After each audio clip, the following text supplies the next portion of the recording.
கடவுளின் தேசம் என்று அழைக்கப்படும் கேரளாவில் ஒப்பங்கழிகள், சரணாலயங்கள், தேவாலயங்கள், கடற்கரைகள், அழகிய மலைவாசஸ்தலங்கள், தேயிலை தோட்டங்கள் என எண்ணற்ற சுற்றுலத்தலங்கள் உள்ளன. ஆனால் உலகின் மிகப்பெரிய பறவை சிற்பம் கேரளாவில் உள்ளது என்பது நம்மில் எத்தனை பேருக்கு தெரியும்? ஜடாயு எர்த் சென்டர் என்பது கேரளாவின் கொல்லம் மாவட்டத்தில் உள்ள சடையமங்கலம் நகருக்கு அருகில் உள்ள ஜடாயபராவில் அமைந்துள்ள ஒரு சுற்றுலா தலமாகும்.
இந்தியாவில் கேரளாவில் கொல்லம் மாவட்டத்தில் உள்ள சடையமங்கலம் என்ற பகுதியில் அமைந்துள்ள ஜடாயு பூமி மையம் அல்லது ஜடாயு பாறை என்று அழைக்கப்படும் பிரமிக்க வைக்கும் ஜடாயு இயற்கை பூங்காவை அனுபவிக்க விரும்புவர்களுக்கு விருந்தாக இருக்கும்.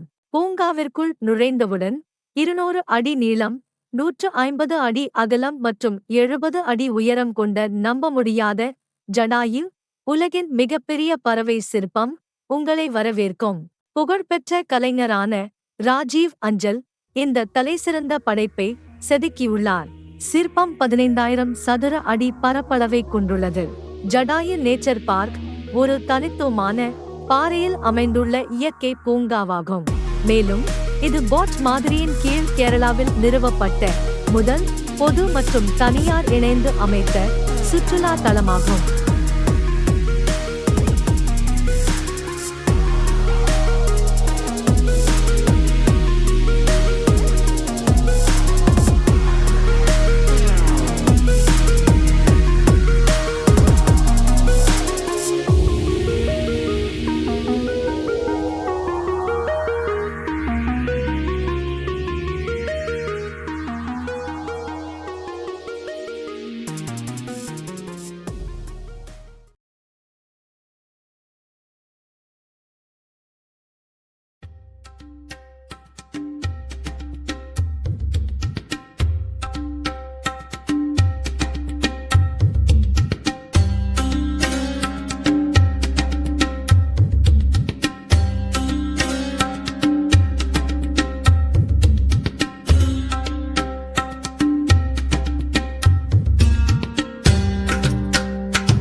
இந்த பூங்கா கடல் மட்டத்திலிருந்து 350 மீட்டர், அதாவது 1200 அடி உயரத்தில் அமைந்துள்ளது.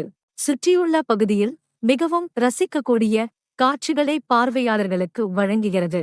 இந்த பூங்கா கொல்லம் நகரத்திலிருந்து சுமார் 38 கிலோமீட்டர் தொலைவிலும், மாநில தலைநகரான திருவனந்தபுரத்திலிருந்து 46 கிலோமீட்டர் தொலைவிலும் அமைந்துள்ளது. ஆகஸ்ட் 17, 2018 அன்று பார்வையாளர்களுக்கு அதிகாரப்பூர்வமாக அனுமதிக்கப்பட்டது. இந்து இதிகாசமான ராமாயணத்தில் ஜடாயு என்ற தேவன் கழுகு வடிவத்தை கொண்டிருந்தவரின் நினைவாக இந்த பூங்காவுக்கு ஜடாயு என பெயரிடப்பட்டது. ஜடாயுவின் பெயரால் அழைக்கப்பட்ட சடையமங்கலத்தில், அதாவது ஜடாயுமங்கலத்தில் இந்த பூங்கா அமைந்துள்ளது.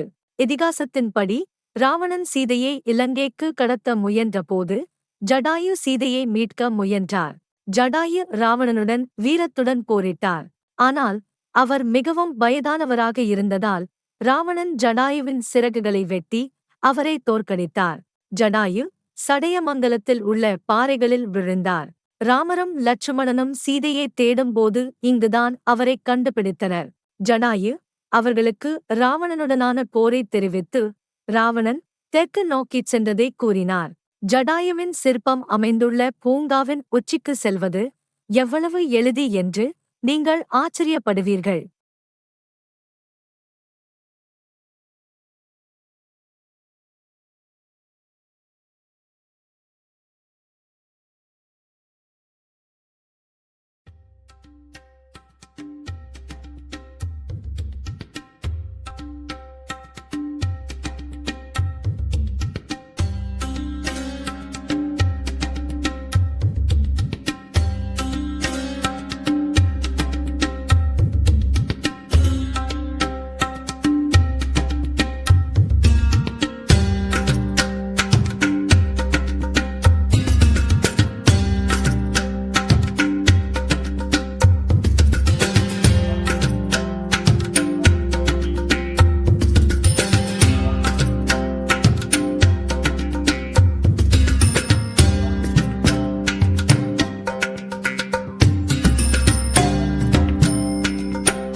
எண்ணூற்று 26 படிகள் உள்ள நடைபாதையில் மலையின் மேலே செல்லலாம். இது இயற்கையான சூழலை ரசிக்க சிறந்த வழியாகும். அல்லது கேபிள் காரில் செல்லலாம். இதற்கு கூடுதல் கட்டணம் செலுத்த வேண்டிய டிக்கெட் தேவைப்படுகிறது. பயணத்தின் போது பாதுகாப்பு செயல்முறை உள்ளது. உங்களுடன் உணவை எடுத்துச் செல்ல முடியாது என்பதை நினைவில் கொள்ளவும். ஆனால் நீங்கள் கேமராக்கள் மற்றும் மொபைல் போன் கொண்டு வரலாம். தண்ணீர் அனுமதிக்கப்படுகிறது, ஆனால் பிளாஸ்டிக் பாட்டில்களில் இல்லை. மேலே இலவச சுத்திகரிக்கப்பட்ட குடிநீர் உள்ளது. இது விடுமுறையை கழிக்க இனிமையான பயணமாக இருக்கும் என்பதில் சந்தேகமில்லை.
தலைசிறந்த படைப்பின் பின்னால் இருக்கும் மனிதன ராஜீவ் அஞ்சல்.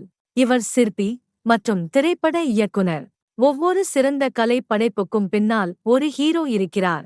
அதேபோல் ஜடாயு சிலையின் சிற்பி மற்றும் முழு திட்டத்திற்கு பின்னால் உள்ள தலைசிறந்த சிற்பி சர்வதேச அளவில் பாராட்டப்பட்ட திரைப்பட இயக்குனர் ராஜீவ் அஞ்சல். சுற்றுச்சூழலுக்கு எந்த பாதிப்பையும் ஏற்படுத்தாத ஒரு தலைசிறந்த படைப்பை உருவாக்குவது ஒரு சவாலான காரியம். அவரது தொலைநோக்கு பார்வைதான் இந்த ஜடாயு புவி மையம் பிறக்க வழிவகுத்தது. 10 வருட கடின முயற்சிக்குப் பின் நல்ல பலன் கிடைத்துள்ளது. அவரது தலைமை மற்றும் கண்காணிப்பு பார்வையின் கீழ் உருவான மையம் ஒவ்வொரு நாளும் உயர்ந்து சிறப்பான புதிய உயரங்களை தொட்டுக்கொண்டு இருக்கிறது.